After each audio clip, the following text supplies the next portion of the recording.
What do my dear boys coming through once again? And on today's video, man, you see what happened to boxer Enriquez? That's messed up, bro. Honestly, that's messed up. But before we continue with this video, do not forget to hit the like and comment. And if you haven't subscribed to the channel, hit the subscribe button. It does not take nothing from you. And by the way, we almost hitting the 7K, man. Thank you very much for the support. You already know what's up, man. So let's get to the story because I seen it yesterday.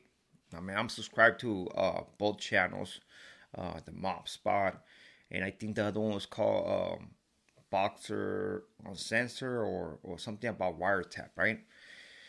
And he was bringing up good videos right there on the wiretap. He was had recordings of individuals that at the end of the day it exposes how reckless certain people that are considered to be like very smart, who are considered to have that status, how reckless they are in in the sense when they making business, right? And they're not making righteous business.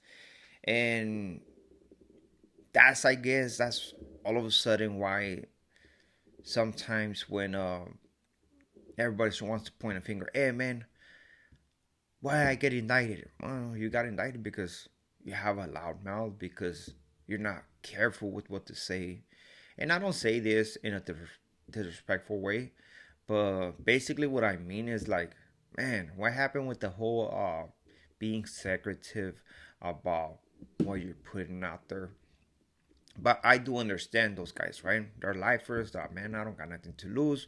What they're gonna do with me, or what they're gonna give me, right? The death penalty or what?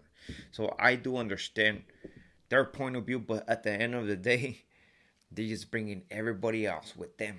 You have to understand that, right? So that's the thing that I don't agree with, you know. So Boxer Enriquez got his accounts hacked. And I think it's messed up because he got out. He came into YouTube. A lot of people got intimidated. Why? Because if you want to hear prison stories, you're going to hear it from the source, from this individual, right? That is not going to give you a fake story saying that I was this, I was that, I've been here, I've been there. Because you know he'd been where he'd been at. Simple as that. So his stories were legit. He could tell you, he could make up a story. You know, I mean, I'm not saying that he did it, but he could make up a story, and trust me, everybody will believe it. Why? Because he was right there. He was the guy. So he was a competition to a lot of individuals. I'm just gonna put it like that. You know, out of all the prison channels, he was the guy. Simple as that, right? Because you can have this individual saying, okay, I did 30 years, I did 20 years, I've been in and out of prison, but you never was the person.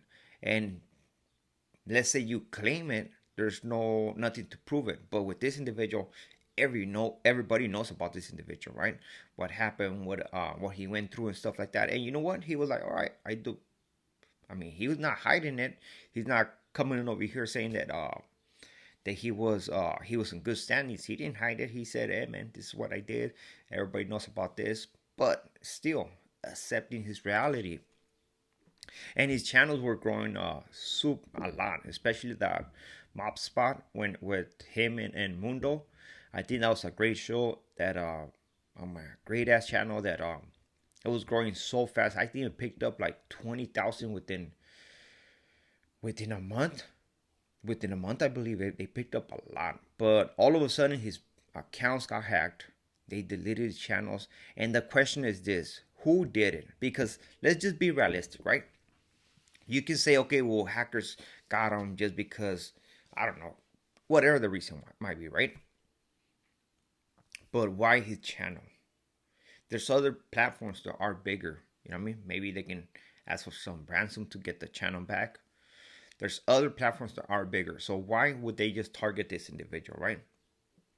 That's what it does not make sense. The only thing that I can think of is that since he just got out, he might not be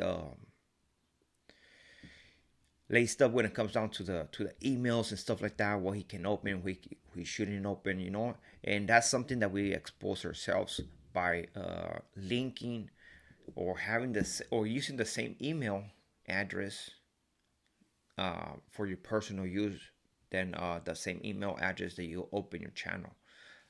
That's one of the things that tell you I do not use the same email address, because if they get that email, your thing is gonna be exposed, right? But the guy was making money the legit way. He was in the road to success. Well, I think he was already successful.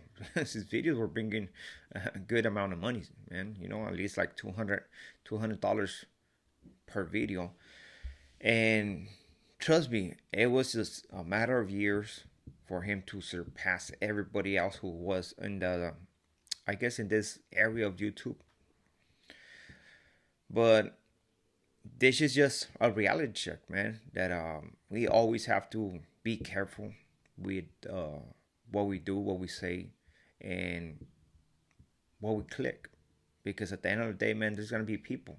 Just because we quit crime, just because we are in front of a camera, doesn't mean that other people haven't quit crime, you know.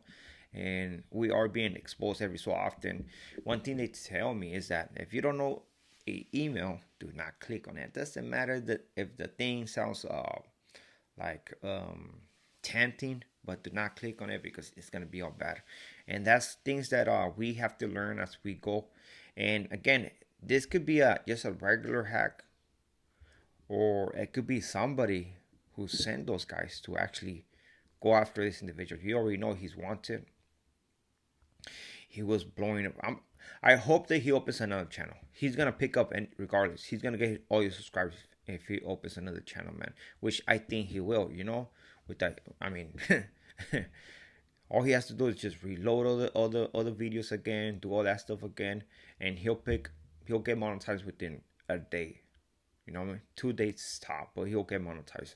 But it is sad because I'm pretty sure that a lot of you guys who are into those prison stories, man, were infatuated with stories, good stories, man. I mean, I only see like two of those wiretaps videos, and it's not like because I didn't like it, but because sometimes I didn't have time. But it was very interesting the way how some individuals were actually conducting business, man, and actually opening your eyes how people just don't care, right? And at the end of the day, I've never been into prison story stuff. So any content creator who talks about prison here and there, I don't see those videos, bro. I did a gang of years in prison. I don't want to hear that stuff. You know, I did that, and most of the times I know the get down, so I don't need to concentrate on that, you know. But I know a lot of you guys like to hear the stories, man. Hey, what happened? It's like the taboo. Nobody wants to speak about certain things, but now you have us that will share our experiences, and hopefully people actually end their stories with positivism, you know, like, hey man, look, don't do this, don't do that. But so far, Mundo's his channel is still up, but as for Boxer Enriquez, I don't know what's gonna happen. He just, it sucks, man. That's his income. He was making good money in those two channels, and hopefully he don't give up. Make sure that he gets everything. He has to start from the beginning. He has to start from the beginning. I'm pretty sure it's gonna be very exhausting. He just became a victim. You know how many years has he victimized people? You know, for how, when he was into the criminal lifestyle, for how many years he victimized people? Now he became a victim of what, white collar, yeah, like a white collar crime, right? And that's crazy because a lot of people, they don't see, like, let's say if I was to do fraud or stuff like that, they don't see those individuals that they affected as victims. Like, oh man, I didn't victim, I just got their money, and somebody's gonna cover it and stuff like that. Now they become victims because you, when you commit a crime like that, hacking, getting into people's bank account, whether the bank replaces it or not, those individuals still have to go through headaches. They have to get out of the routine. They have to explain themselves, and not knowing what's gonna happen, if not knowing if the bank is gonna cover them.